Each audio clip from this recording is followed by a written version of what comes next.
Have you ever watched the Rube Goldberg machine in action? It's pretty crazy. Each year there's an international competition where students from all over compete in building these overly complex machines. Now could you imagine you and I walking through this competition, seeing all the designs and meeting their designers, and then we were to come across one that was absolutely phenomenal, but the designer was nowhere in sight. And you were to ask me, who do you think made this? And I responded with, no one. I'm sure it came together by chance. Now be honest, would that answer satisfy you? But why are there millions of people not even batting an eye when they hear that something as astronomical and complex and fine-tuned as the universe came together in working order without an intelligent designer?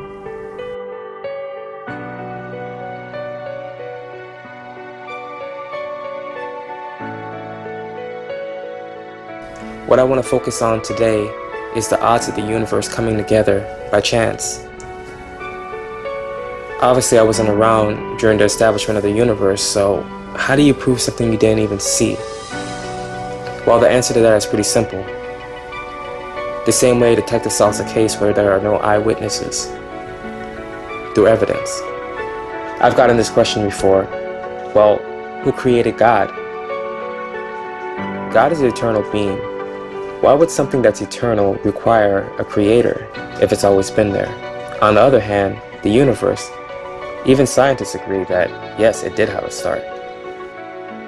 You see, it's one thing to try to explain the Big Bang without God. It's another thing to try to explain the establishment of natural laws at the very moment of creation without him, such as gravity. By chance, we were placed at the right distance from the sun, not too close, but at the same time, not too far.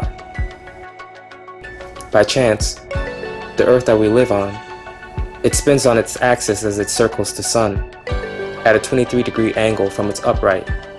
Now if it didn't tilt, the poles would be much colder, and the equator much hotter.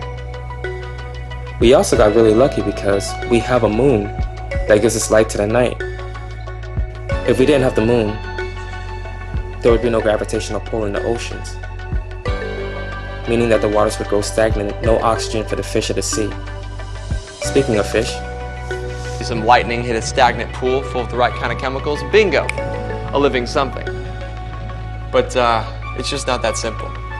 You see, Darwin claimed that the ancestry of all living things came from that one single simple organism, which reproduced and was slowly modified over time into the complex life forms we view today. Which is why, after contemplating his own theory, Darwin uttered his famous statement, Natura non facit saltum, meaning, nature does not jump.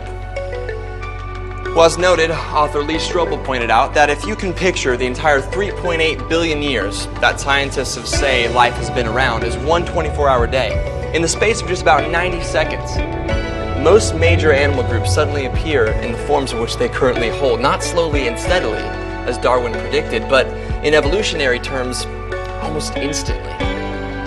So, nature does not jump becomes nature makes a giant leap. one very important thing to remember is that we as believers, we also have scientists. Many scientists who have done their research and cannot deny what they've seen. The scenarios I've just given you, those are just a few. There are a million more. And the thought that the odds of them coming together by chance, to me, is just insane. I would have a better chance of hitting a target from a mile away, 10 miles away, 100 miles away. I wouldn't risk my life on those odds. So why would I risk my afterlife?